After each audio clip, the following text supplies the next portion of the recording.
CAF, RSA, APL, voici les changements à venir dans vos allocations sociales dès octobre. Force est de constater que le taux de non-recours aux prestations familiales et sociales est important en France. Pour y remédier, différentes mesures ont déjà été avancées par le gouvernement. Des changements notables prévus en octobre pour les allocataires du RSA.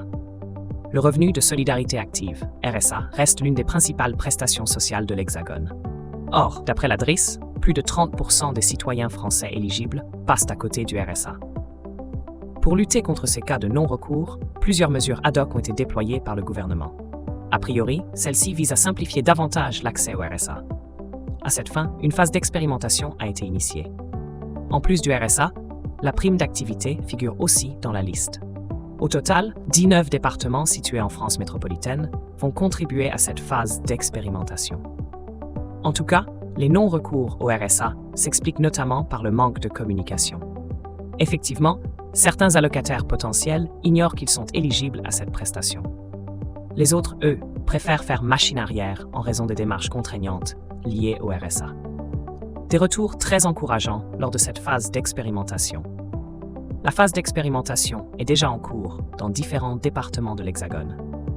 Pour l'heure, les premiers retours des personnes sollicitées sont très encourageants. D'après elles, il y a une amélioration notable dans l'accès à ces aides. Le gouvernement prévoit d'ailleurs une nouvelle phase d'expérimentation à partir du mois d'octobre.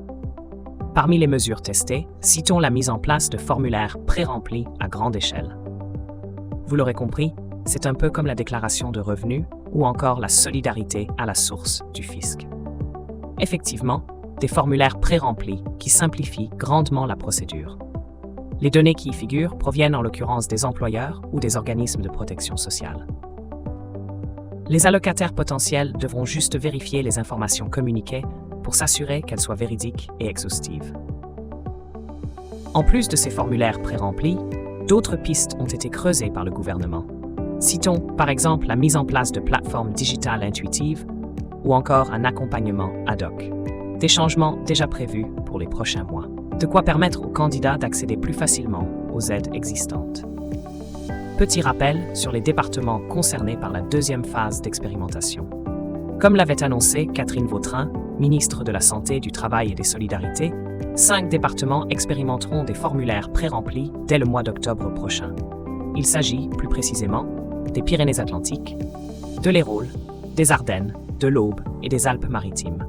Le dispositif concerne notamment la prime d'activité, le RSA et les aides au logement à l'image de l'APL.